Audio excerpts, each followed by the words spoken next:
short form and smaller bites are generally more successful. It just comes down to the repetition, the frequency, and such. Welcome to the Mastering E-commerce Marketing Podcast. I'm your host, Eitan Koter, co-CEO of Vimy.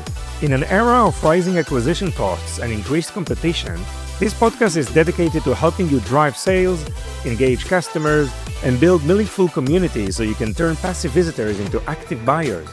Now let's get started with the episode. Dave Behar is a powerhouse brand builder, early tech investors, and the mind behind the Chief Executive Athletes philosophy.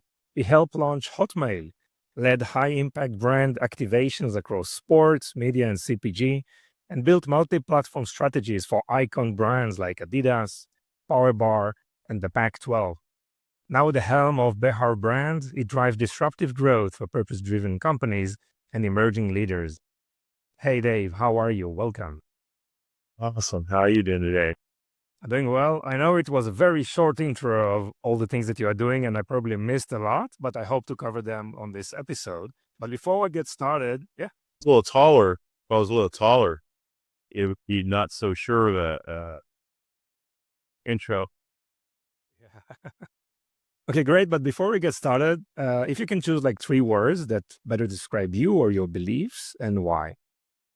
Right. Well, I love some of our brand DNA with Ion, which is the network of champions, is collaboration, Ion intelligence, and from a business standpoint is conversion.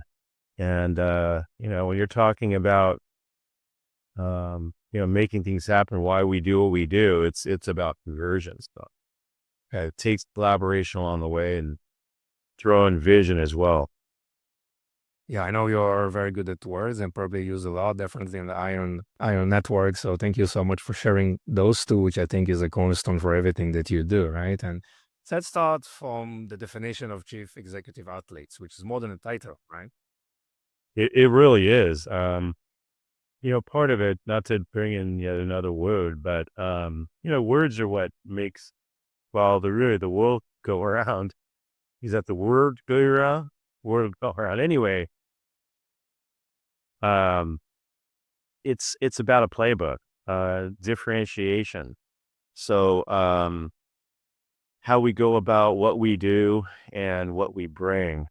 Because if you're talking about business, it's about being competitive and really here to win, and not to necessarily beat you and beat you down, but to win. So in the relationship of who we're doing business with, we're always, again, looking to win and win-win. So that's part of the play, but at least the outcome and what we are defining to be our goals and objectives in that relationship, whether it's automated or simply that human relationship. And that's super important. More than ever in a more and more AI driven world. Yeah. Why you choose the word athletes from all the words? Well, I mean, as an athlete, I've been an athlete all my life, multiple sports and pretty competitive, of course. And so it just continues on, and it's a mindset. And some of it I address in a couple of the books I co-authored, but we're here to have fun, here to play, but also here to win. So that's kind of what you do on the field and in the arena and in the office. So. And in terms of playbook for your, like brand activations, obviously you've been doing this for quite a while. Can you share more details about like the major milestones in your process? And obviously things has changed and things have stayed the same for over the years. I'd like to have your perspective about, 2025, like the future of marketing, and how do you see this evolution? Yeah, well, again, digitally as an example, the playing field just continues to be level. It's just how you're utilizing the tools that are available to us or those that you're creating. And when I say those that you're creating, it's really what platforms are helping you achieve success. And the marketing side of the game, which is just part of it, as you know, it's like, what is it that you're marketing? What is it you're trying to achieve? It's just all about, what business you're in and what your outcomes you're intending to achieve. So, marketing wise, it's key. So Yeah, so you're just using the same marketing strategies all over again, try to experiment which channel works for that specific project or well, I think part of it really is, take yourself through the process of having options that you're. Let's say you want to subscribe to something, and you might have three different options that have those different objectives and those things in the toolbox that you're choosing to in order to succeed. And again, one is something that you're opting into, and the other is that you're creating. Um, but it is about those options and the strategy behind it. Where you're headed. What's the destination? And I know it sounds metaphorical in some ways, but um, it's all about what you're pulling into your playbook. And again, what the plan says, what the outcome is that you're after. So yeah, and those tools, as you know, are increasing in capability, as well as some that are really disruptive to help, us succeed at an even higher level. It's then how you use them. yes. And how do you, I mean, choose with which brands or which companies to work with? How can you? What's your criterias for evaluation to think if a brand or a tech company that you're working with is aiming for success? Yeah. So really, our network, we create a number of different platforms as well as utilize others um, to get there. But it's what is it that you again are trying to achieve with brand XYZ, and for that matter, what market they're in. It may be where there's a consumer strategy that is requiring much more of a database push at a consumer level, and at the same time is something that might be more industry specific driven as a platform. So just platform wise, it's those choices. Yeah. Maybe you can explain. I know you're involved in production, but also in distribution. You have the Ion World, right? Please give us an overview of those different initiatives and activities. There, yeah, yeah. I think well, so Ion, thousands of local, hyper local channels, North America and then globally. And it's just basically the delivery method. One is that in the Ion network, you can upload your show, upload your video, essentially upload your digital asset that you would like to have obviously seen. And, and you're able to choose your distribution, and choosing it could be any town. And for that matter, categorically, um, anything from sports to health, nutrition, Ion Kit. So there's Ion Health, Ion Nutrition, Ion Kids, Ion Family, and Ion Sports. We do spend a great deal of time with, and that is then having that show, and then some are simply networks. Everyone's a network today, right? So we then get to enhance their distribution and take it from a standpoint of even more detailed distribution. We have our own distribution that's increasingly, successful in terms of the reach and the number of, folks in the database. And the database is the marketplace, right? So, and then of course the social platforms, and of course you're able to segment there too. So, our role is to be that reliable network under eyes. So it's to rely on Ion factor besides kind of that winning attitude and mindset, which is why we're the network of champions. So these are like actual, like it's a TV channels that goes to distribution, but also online Yeah, and there's yeah, I mean there's the OTT distribution, which includes obviously great platforms like Apple and Android and Roku and Weathers. but also digital in terms of web and mobile. So that's where an Ion and Ion domain play a role. Those all being focused platforms.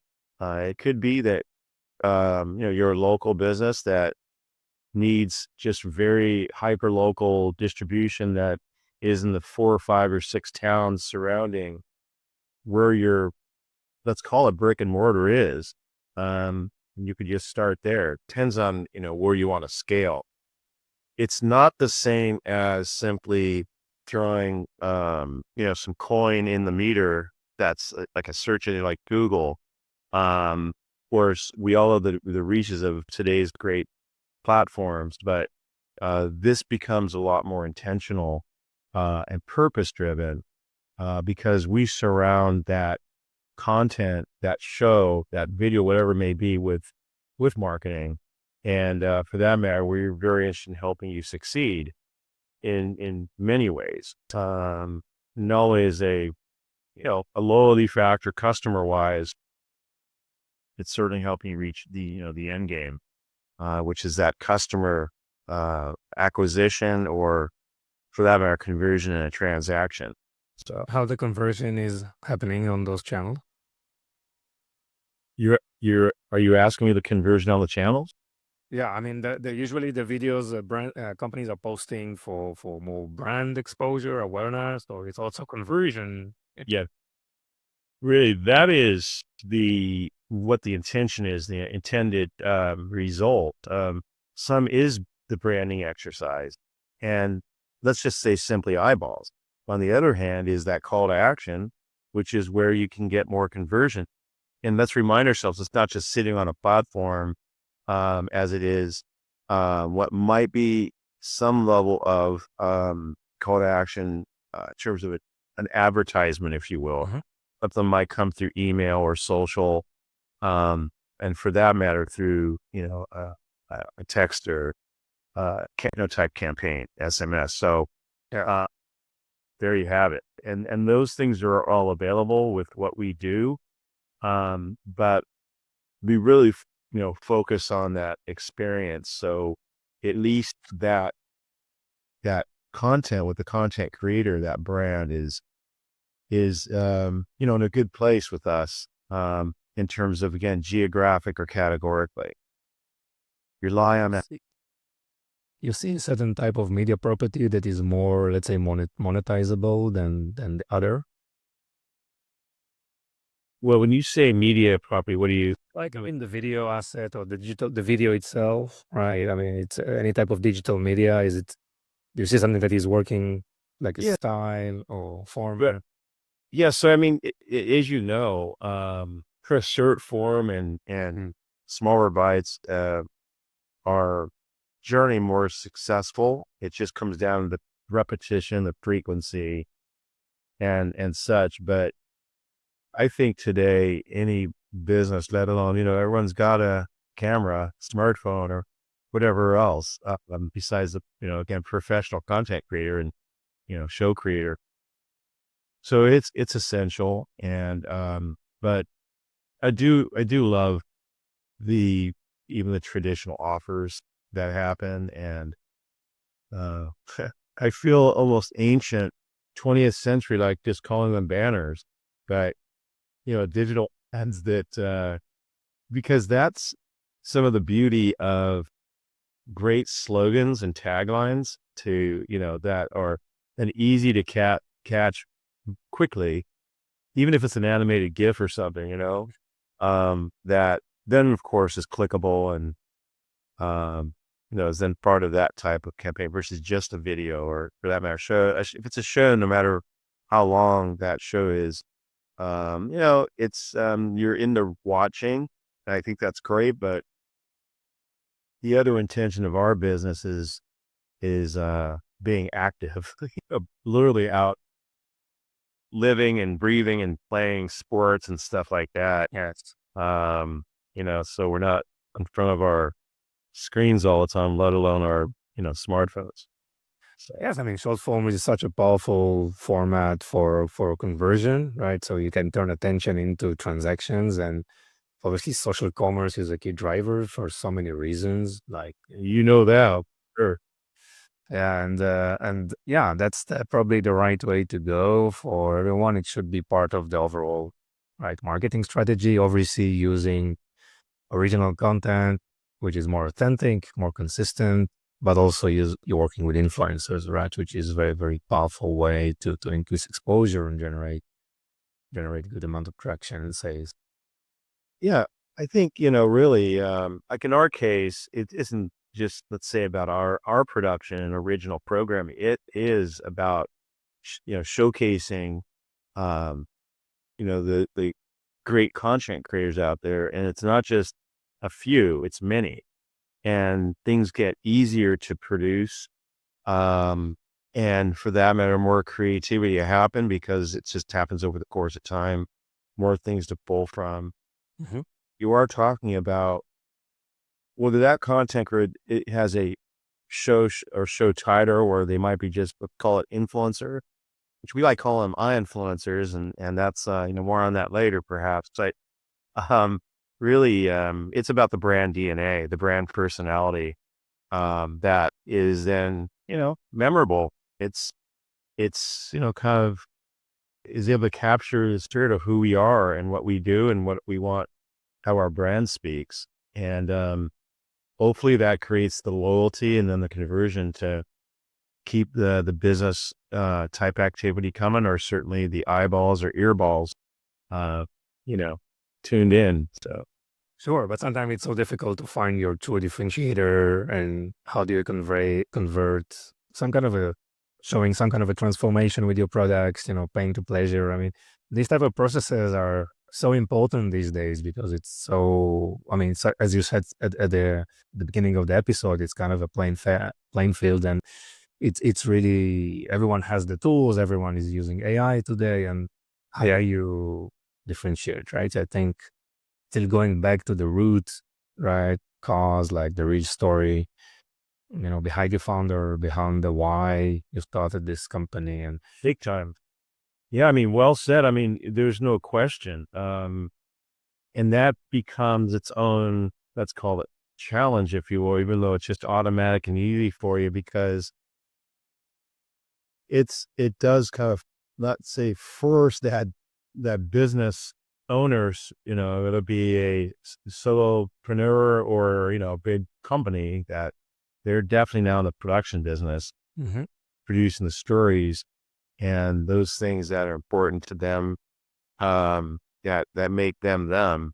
And hopefully they have somebody on board that helps carry that through besides what might be a founder and that mentality. But yeah, it's hopefully I guess increasingly, kind of automatic, but at the same time, the need to focus on if it's a company that has products, whether they be digital or, a consumer packaged good type of systems area that's on a shelf, whether it be available, through e-commerce routinely or not.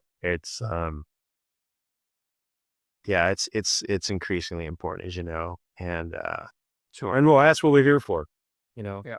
Yeah. I mean, it's great to have all these transformations. I mean, it's never boring, right? In this industry. Well, keeps your mind buzzing and, but also, sometimes from a personal standpoint, it's like, yeah, when do you turn it off? Yeah. That is a great sentence. The mind is awakened in the new, right? So Yeah. you're just trying to find all these new learnings and the new things you want to test and experiment, which is definitely an important part of marketing. Yeah. Yeah. I mean, if you're having your customers and your internal folks, whoever along for the ride, and you're testing together and you're having fun.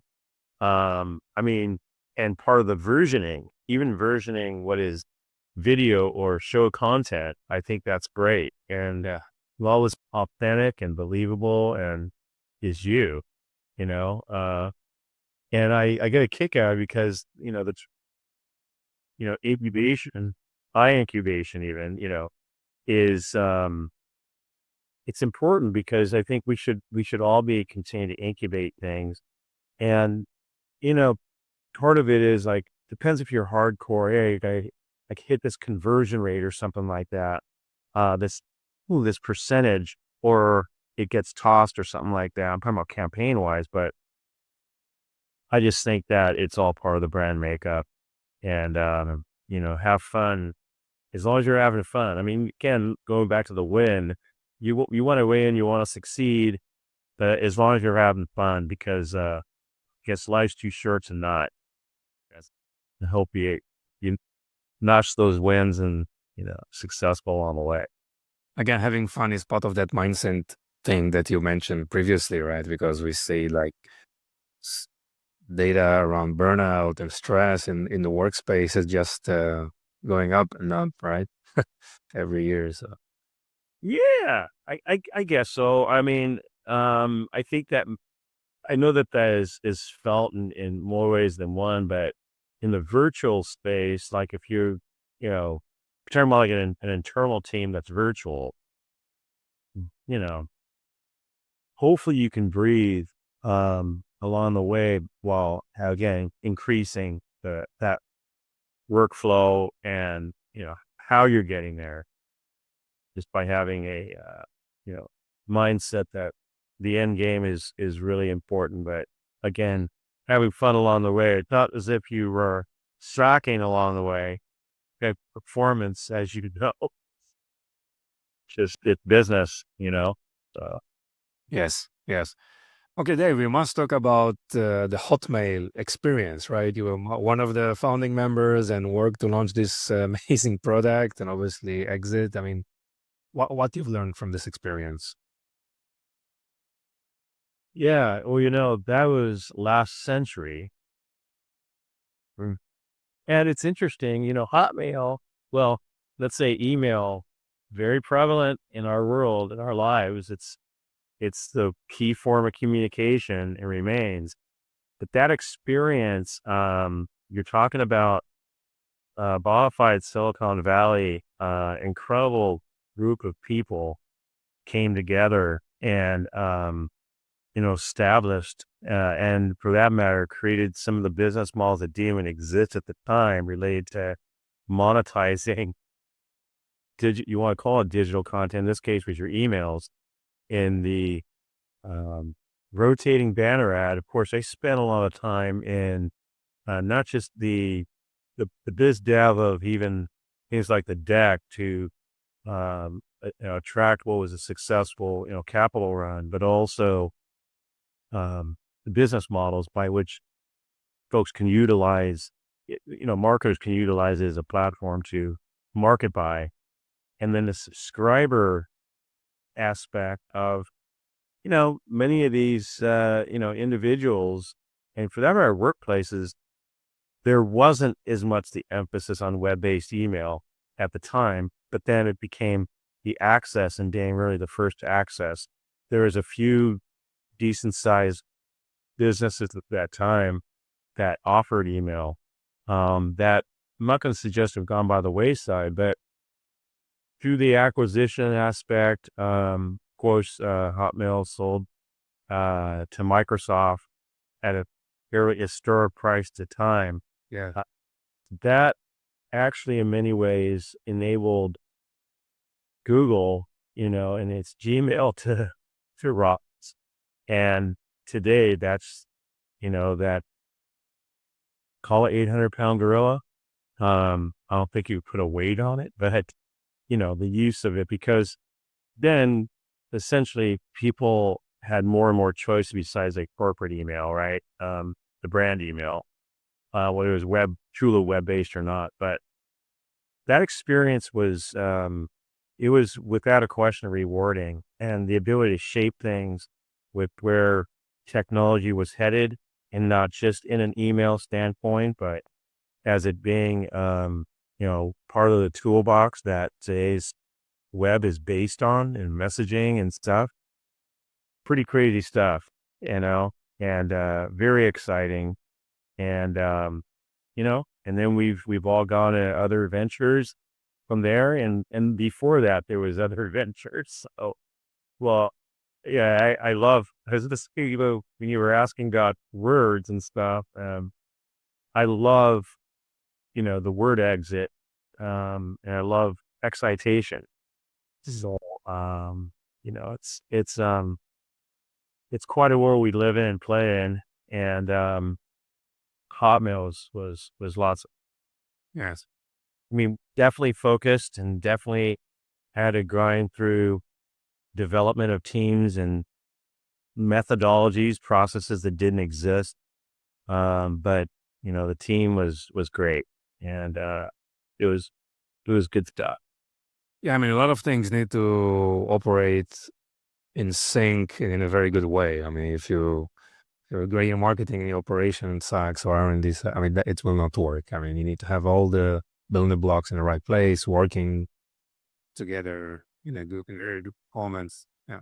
I mean, you had to have people on the same page with where we're headed, or at least arm wrestling through it. So we came up with the best product we could, and still to this day, people are using Hotmail, but at the same time, the brand, where it's gone through the Microsoft family, um, those are decisions, and as a brand builder and a brand developer, I really wish that the brand remained in a more significant way for sure.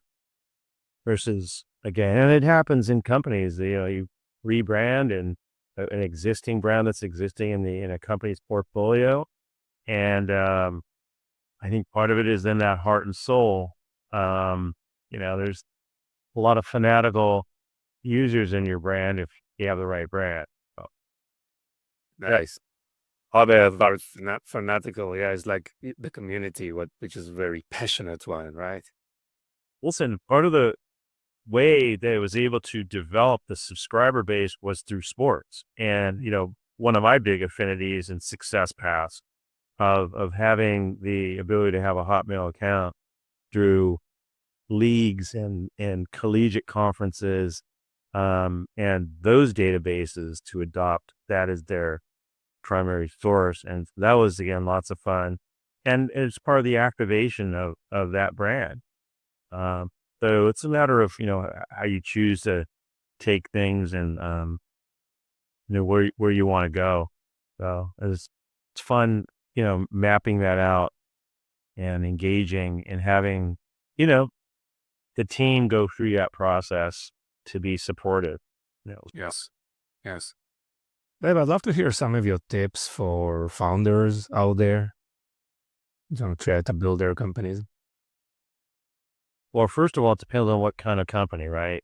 What's the business model? What's that line of distribution? If it's a digital product, again, a platform scenario that you want folks to adopt as part of their daily digital life, or is it something that's sitting on a shelf, or again, e-commerce product that's a product, and then it is about it all starts with the brand. I mean, some will say, "I don't worry about the brand, just worry about the product and the conversion and stuff." But you got to have some sustainability built into the brand name you choose and the methodology. And again, it's nothing you don't already know. I mean, because you've been around the block, of course. From a startup founder standpoint, um, you have a lot of shortcuts, if you will, of readily available methods, and is part of your methodology to have your brand as to succeed, whether it be the team aspect or the distribution aspect. And you want to be able to, of course, do that research. You plan that work as much as you can and work the plan. You definitely don't necessarily want to go too long before you get to that first, you know, first product, if you will, uh, unless you're going to disappoint a lot of people that aren't going to come back or not going to take that ride with you. And that's basically how, versioning is important. And I would, one key bit of advice is just think of it in terms of versioning. Um, those that have been around in maybe multiple cycles of technology products, it is about versioning and adding features and stuff. But what's that first version need? And also, I will say get prepared to pivot, because if you're going through a business plan standpoint, it has, let's say, some timelines involved in the implementation. And this obviously does include also you know, a physical product, because guess what? Maybe that packaging didn't resonate, the color or the font for some reason or another, to then say, I got to, again, pivot because of the feedback I've gotten and the fact that you may or may not achieve the success. I would build that in at the beginning as the different options you have. Even if you have several options, let's say it's a technology product, that you do build in those options rather than just say it's this one shot deal. This is the way the product is that, and just think in terms, it doesn't have to be a subscription, but if there's choices and options, which I love the word options. We use it quite a bit with Ion. But it's about giving that business or consumer the choice to have. And if you're coming out the gates with that, it's key. You're more likely to convert if given a choice, having then your audience be able to say, hey, I like this, these features over here, and maybe not those in, and then you make a choice versus it being one shot deal, Interesting. So this is a little bit different than the lean startup methodology, right? It recommends to be like laser focused on your customer profile and on your, functionalities of your product, and just try to win with this and being very agile in adapting.